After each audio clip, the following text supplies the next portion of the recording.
What's up, everybody? This is BR, and today I want to talk about Minecraft's music.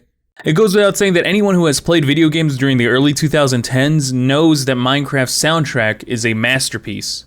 And it really went to show how much of a pro C418 was, making what are admittedly very simple songs be no less than beautiful works of art. And for most Minecraft players, the music is just so nostalgic and part of a different era that it almost feels dreamlike whenever we listen to it. I'll even admit that, for whatever reason, Minecraft's music just has some sort of emotional control over me. This wave of happiness and sadness just goes over me anytime I listen to Minecraft's music. It's just that great. So, unsurprisingly, it did bum me out a lot when C418 was eventually replaced. Although, it wasn't really abrupt, it was more of a phasing out kind of thing.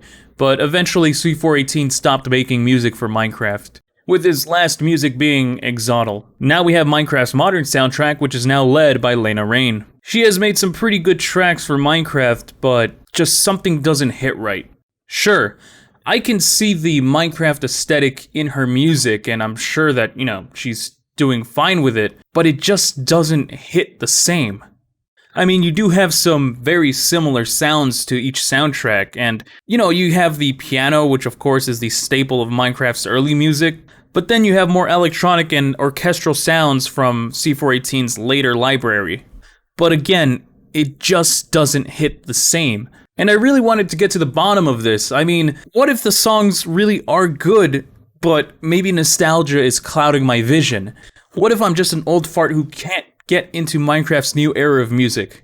And so I decided to listen to both soundtracks to try to see if maybe there was something I could grasp onto as to why it doesn't feel the same. And so this is the topic of this video. Now, before I get into the main meat part of the video, let me just start off by saying a couple positive things about Lena Raine. She is a fantastic composer who makes some great soundtracks for indie games and Minecraft. There is nothing that I can say that will ever disvalidate any of that. Of course, if she wasn't good at all, she wouldn't have been hired by Microsoft in the first place. And let me be the first to say that Lena Raine doesn't have any misses in the Minecraft OST. She actually does a pretty good job on all of them, and at the bare minimum, her music is good. And for my one ground rule on this investigation, I'm only looking at the music that was included in Minecraft. I think it's going to be unfair to look at the albums Alpha and Beta, since that includes a lot of music that was not included in Minecraft. And honestly, that's not a fair comparison, since I really haven't listened to any music of Lena Raine outside of Minecraft, and that's just not a fair comparison. Now, I'm not going to go and compare every single piece of music in Minecraft. That's just ridiculous. Instead, I'm going to go with one big main idea that encapsulates why Minecraft's old music just hits different. Now, please bear with me. This is going to be a little bit of a complicated statement. The reason why C418's Minecraft OST hits different compared to modern Minecraft's OST is because it doesn't force an identity into the game. And what do I mean by this? What I mean is that C418's soundtrack didn't complement Minecraft in a way that we would reasonably suspect.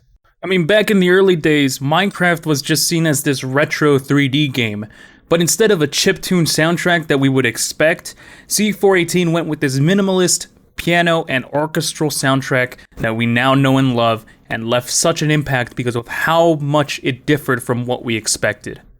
The easiest way that I can give an example of it that could make a good comparison is with counter melodies in music. Two distinct melodies that fight over in the track that just makes it sound that much more great. So now, looking at modern Minecraft, we see this different approach to music making. Since Minecraft has just so many different things nowadays that replicate the real world, it's a lot easier to implant some identity from the music into the world to complement it. Especially since the implementation of Minecraft's music is just so much more different nowadays. Previously, you would only hear Minecraft's music during different times of the day in the overworld. Now you have specific music for specific events, just like going underwater or going to the nether. And these songs aren't detached from what you're doing, instead they try to complement it by having some sort of ambience that is either horrifying, like with the nether, or calming and subdued, like with the underwater music. In summary, I guess what I'm trying to say is that C418's music, while it was made for a video game, didn't feel like if it was being made for a video game. Other than the idea of looking at a landscape, it didn't really have any tonal inspirations from the game itself, and that's probably because of the distinct lack of content in the old Minecraft game.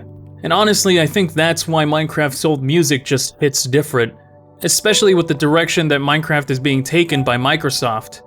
I think it shifted from abstract sandbox to more of an adventure kind of game where you're exploring rather than just making your own fun. And it's completely understandable.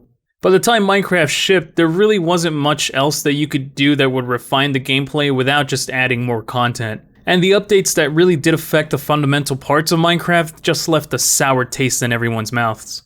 Now, before I conclude this video, I do want to elaborate on one last thing.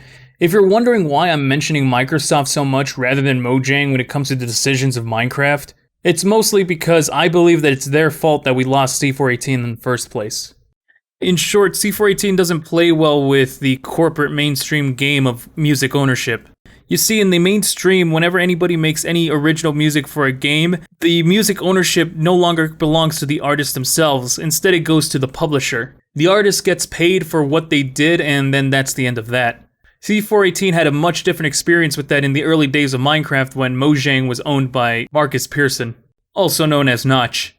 Notch came to an agreement with C418 that any music that C418 made for Minecraft belonged to him, and being able to compose music without restriction really did lead to C418 creating one of the most influential soundtracks of all time. But when it came to Microsoft, they did not have that same sentiment, so when they couldn't come to an agreement, Microsoft just looked for other talent.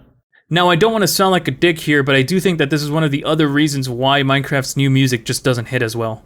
I could be completely wrong, but this could be a case of people making music just to earn a paycheck, which with a limited time frame definitely hurts the quality of the music.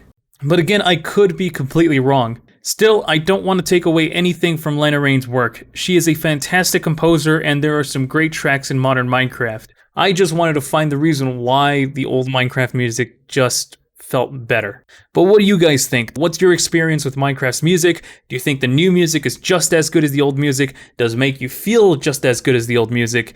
Please leave your opinion down in the comments below. If you like this video, like it if you like it, disliked it if you dislike it. If you found this video interesting and would like to see more videos just like it, make sure to subscribe and check out my other videos. Thank you so much for watching, and I'll catch you later.